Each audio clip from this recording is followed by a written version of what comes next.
Hello, welcome to my channel, Inner Goddess Guidance. This channel is designed for women on the journey of the divine feminine to get in touch with yourself, your own healing, and to really empower yourself on your own journey toward self-mastery. My name's Lara. I'm a personal coach. I was a teacher for many years. I consider myself a divine feminine on this path. And for the last 2 years in my own life, I've been on a journey of healing. In the past 8 months or so, I have been awakened to my journey as a divine feminine in the twin flame path. So I have stepped into mission by starting this channel to assist others in sort of a way to bring out your own inner light, get in touch with yourself on this journey. I do that through journaling and goddess guidance, as well as healing cards, and delivering messages, tips that I've gained along the way using my background in neurocoaching as well as personal life experience. So today I want to talk to you about how to use a tarot reading on YouTube for your own empowerment and healing. So, in November, I found that I needed some guidance and assistance, and I was very confused. And along looking up twin flame information, I came across all these beautiful channels with tarot readers, and it just blew my mind because I didn't even know those existed. So I was looking at that time for support, guidance, and hope, really. So there are so many readers that I really love, and I want to name a few of them because they've been really important on my path. Angela from Mystic Moon, Aluna Ash from Aluna Ash Clairvoyant, Melanie from Whole Again 1111, Kayla from Evolving Spiritually, Erica from Erica Hippie Tarot, and those are really just a few of the readers that have given me guidance when I needed it most. So I'm deeply grateful to them and the light that they shine to illuminate my path. So today I want to talk about how you can listen to a tarot reading and not just as entertainment or to gain hope, but really as a way to find messages that can empower you and help you forward on your journey. So why do we watch tarot? I think the first reason I watch tarot, and maybe why you do, is for hope. Because you can feel really lost and in the dark, and what a tarot reader does is often shine a light, right, and give hope on the path. Things are going to be okay. I also think that we look to tarot for insight, to gain sight from inside of us, to help us understand ourselves better and our own journey. We look for guidance. We look for some tips on how to navigate our path better, right? A good tarot reader is often, I think, it's like listening to a sermon. And they're channeling spirit, and what we get the opportunity to do as listeners is to listen to that sermon and gain that guidance that they provide. And then finally, for inspiration, to really inspire us to do better, to be more, to embrace the journey, to empower ourselves. All of those things are ways that I have looked to tarot and gotten value from that. So if you've probably watched tarot, you hear most readers will say, this is a general reading for the collective. Take what resonates and leave the rest. And I think that I really felt like I wanted to talk about what it means to watch a reading like that and listen for what resonates and leave the rest. Because it can be confusing, especially if you're watching multiple at the same time. So I think of it as two ways. I think of it as a kind of sermon connecting to the divine, and I listen for the message that the divine wants me to hear? So what in the message stands out to me? That's what resonates means. What is standing out to you as working with where you're at? And you want to take that message in, not necessarily all the others. I also think of it like walking through a garden. So there's this beautiful garden of ideas and inspiration, and I have the opportunity to pick a bouquet and take that bouquet with me. And I really don't want to take everything. I want to choose as I'm listening to the ideas. I'm looking at what are the most beautiful flowers that I want to place in my own bouquet. So those are the ideas. Now, I want to talk about time investment. So one tip of a way that I use listening to tarot, because you can literally spend your whole day listening to tarot, is that I do other things while I'm listening. So I've worked it into a kind of schedule. You know, there's certain people that I subscribe to, and when a reading comes out, I'll look at the time.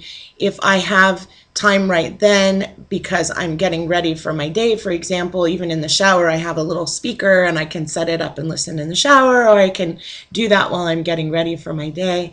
I can do that while I'm doing chores. I've even been out in my yard working before, pulling weeds, and I sort of feel like I have company as I'm doing that. And it's nice to have that company. So when I'm listening, if there is a particular idea that resonates, I will often pause and stop, and I'll jot that note right then in my notes app on my phone. Or if I'm in a position where I'm close to my journal and I can go grab it, then I will open up to that day and I will write down the reading and just jot down what some of the ideas are that came up for me. Because you can't remember it all. And there's so much good stuff to inspire you to think about. So I'm not looking to write down the entire reading. I'm not looking for a forecast of the future. What I'm looking for is how that message of the day or the week or the month can help inform me about my own process and my own steps toward healing. I also want to talk about using the comment section and also energy donation. So I think that for me, I've discovered that using the comment section, I do use the comment section in two ways. I use the comment section to really let them know what resonated, and to say thank you, to be grateful, because I think they're incredibly talented. I think that they're incredibly skilled. I'm so impressed with their knowledge. And it's also a way of me thanking Spirit for working through them. Sometimes there'll be a reading that just really, really stands out. I had some sort of epiphany, a little mini awakening, and a sudden moment of clarity. And in those times, I will often stop right then, go and make an energy donation if I can to their channel, just to say, thank you, that was worth something to me. I think that both of those ways of letting them know that you are hearing messages and that they're valuable to you are really important. Okay. And then so that, I think that's it. Oh, and the other way that I use the comment section, we're a collective. And I sometimes see that there's somebody, and I don't look through all of the comments, but I will glance through a few of them, sometimes even while I'm listening. So I'll just, because you can hear and scroll and look at comments as you go, even leave a comment as you go. And we can be support for each other. So if somebody asks a question or is struggling with something, or just I can say, me too, I've felt that way, or I'm feeling that way today. It is a way to buoy up the collective. You are not just an observer then. You are a participant. And not just in a way of saying thank you, although thank you is valuable, but in actually being somebody who can provide support or encouragement or just good vibes, right? Just a nice thumbs up and I liked your comment and spot on, those kinds of things. I think it's really valuable. So that was my message for you today, how to use tarot to sort of give yourself a focused intention while you're listening. And I hope that that is helpful. So today, from Spirit, we're going to use the invocation and call Spirit in. Dear Spirit of the universe of love and light, please be with us in this time and place as we focus our collective intention on gaining wisdom and guidance for our journey toward healing and self-mastery. We ask for open hearts and minds to receive the messages that will serve our highest and best good. In the service of love in all forms. And with deep gratitude, thank you. So, from the Goddess Oracle by Amy Sophia Marashinsky, illustrated by Frana Janto, Goddess Oracle. And I know I've been looking at the way that I went out and bought a special camera for this, and yet still notice that there's it gets blurry. I noticed that other people have problems with that too, and I don't know how to fix it. So hopefully that's not too bad. Okay. So, go this way. Dear Spirit, please give us guidance today through one Goddess Oracle card. Which Goddess energy can provide us with some direction or guidance? Which Goddess energy is working with us in particular today? I'll turn them around.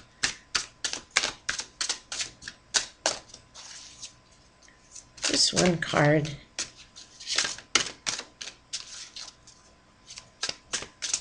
There it is. Oh. Corn Woman, Nourishment. Corn Woman. She looks like maybe Hopi. I don't know. We'll look her up.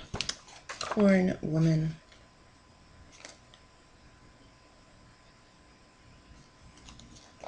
So as you're listening, take out your journal and just listen for the messages. You could close your eyes and listen as I read and listen for the words or the messages that stand out to you. We're all just taking what serves us. And I look at it like sort of sampling at a buffet. I do try to take in and taste different ideas and let them sit with me for a while, find out how I feel about them. But really, I'm looking as I taste for those ones that I want a second serving of. I want more. So, Corn Woman, Nourishment. I give you my breast, the earth, and suckle you with corn and grain, plants and animals and fish, all to sustain you, all to feed you, all to nourish you.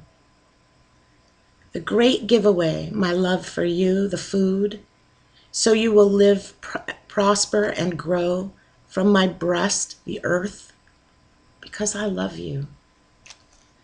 Southwestern Indigenous Aboriginals and Pueblo peoples, the Arikara, Pawnee, Cheyenne, Mandan, Hidasta, Abenaki, Cherokee, and Huron, see corn as a goddess. Corn Woman encompasses the figures of Corn Mother, the Corn Maidens, and Yellow Woman. They all relate to corn as a sacred being who gives of herself to her people to sustain them and nourish them. The Arikara creator god, Nasaru, fashioned Corn Mother from an ear of corn which grew in heaven. Corn Mother then came to earth and taught the people how to honor the deities and to plant corn. Corn Woman brings you her love. I'm sorry. Let me start that again. Corn Woman brings her love for you in the form of food to tell you it's time to nourish yourself. Eating is a sacred act. Something living dies and you take it in. Whether you hunt, kill the animals, you eat with your own hands, or buy your vegetables in the supermarket. Part of being human means causing death in order to live. To treat the act of eating as a chore, as something to be feared or avoided, is to denigrate the gift of love from Corn Woman and the plants and the animals. Do you fear food? Does just looking at food make you feel like you are gaining weight? Are you too busy, too stressed, too involved with more important things than nourishing yourself? Do you nourish others, but not yourself? Do you have a love-hate relationship with food? Corn Woman says that eating is one of the most basic acts of self-nourishment, and that the way to wholeness for you lies in coming into right relationship with food. Thank you, Corn Woman. I think in our society we have very complicated relationships with food. There's so much there to delve into and find meaning from. But I'm thinking that being mindful today when you eat, what you are eating, and as you are eating it, to, in some sort of scarfing, I used to be a teacher. We had like 20 minutes to eat our lunch, and so scarfing happened a lot. But to really slow down today and try to savor your food, taste it. Ask yourself as you're eating it, how does this taste in my mouth? Is it just something that's going in my body to give me energy right now? Or am I really appreciating what I'm tasting? Does it taste good? Is it nourishing me? I often think of ideas as food too. Everything we put into ourselves is like a seed that will grow. Even relationships are like food, spirit food. So to become mindful today of what you are ingesting. I said, not too long ago, that once you've tasted what a truly divine love is, it is very hard to go back to fast food. So that's a thought to think about. I know that, there's just so much there. Changes in our diet, right? Are there changes you want to make in your diet? I've become more and more a vegetarian on this journey, and I feel less and less a desire to eat meat. But if I were to be eating meat, to take the time to really be grateful and thoughtful of the fact that an animal gave its life in order for me to ingest the food, right? And to be thinking about being grateful and honoring the spirit of that animal, taking time to savor the food is a way of honoring whatever food you're putting in your body, right? Whether it's a beautiful salad or a tomato or a fruit. I just got the image of eating a peach. This is peach season, and God, peaches are so special, especially a good peach, the way they're juicy and they drip. So to really immerse yourself in your relationship with food today, and how your interaction with food is nourishing you or not. Last thing I want to add is, a lot of girls, a lot of you probably watching, have had moments in your life where you rejected food. Food was an enemy, like it mentioned in the card. I, when I taught, would often go all day until I got home without eating. I didn't have a good relationship with food most of my life, and and like it said, I really thought food was the enemy. It just was caloric to me. But in rejecting that food, I was actually doing a lot of harm to my body. And then it got to a point where my metabolism was sort of shot from spending so much time not eating. So today, eat mindfully.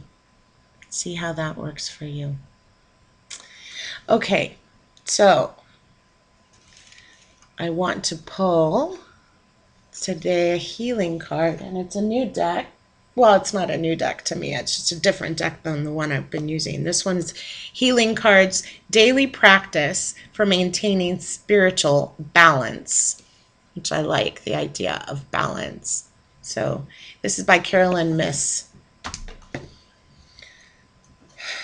So, dear Spirit, please. Oh, that was really fast. Okay, we'll take it. It fell right out.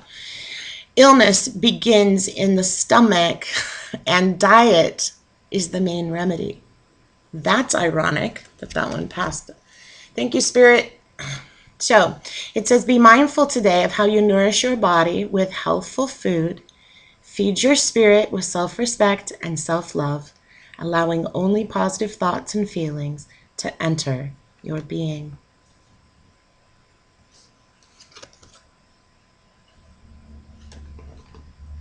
I think that when combining the two, it's pretty clear how to do that, isn't it? What are you putting in your body? Are you being grateful and having gratitude for it? And then, being mindful that our food, our healthful ways, what we're eating really does impact our overall health. And if you're on a spiritual path to healing, we have to heal that aspect of ourselves too. It's about daily practice. It's about everything we do is a part of our healing. So I might say in my own affirmation today, I will take time to savor the food I place in my body and to nourish my body with healthy foods. Today, I will take time to nourish myself by eating well and savoring the food I'm feeding my body. Those are two examples. If you have an affirmation that comes to you that you think works well, please type it in the description box so somebody else can use it. Last but not least, I want to pull a card from this deck. It's called The Universe Has Your Back. Just as a little happy takeaway for the day. I love knowing the universe has our backs. And it does. It really does. Everything's conspiring really for your highest and best good, even when you're going through a hard time. It's about learning something. Something is there that's valuable. Okay, so universe, what do you got for us, Spirit? Let us know how. Oh. Okay, this is how the Spirit's message from the universe. I create mindful moments throughout the day, reminding myself that I am love and miracles are natural. Beautiful. Beautiful way to end our time together today. Thanks for joining. I hope you got some tips, and if you did, it would be nice if you gave a thumbs up. If you liked the video, subscribe to the channel, put a positive comment in the comment section, assist others. That would be fabulous. Okay. Thank you very much, and I hope you come back. Bye.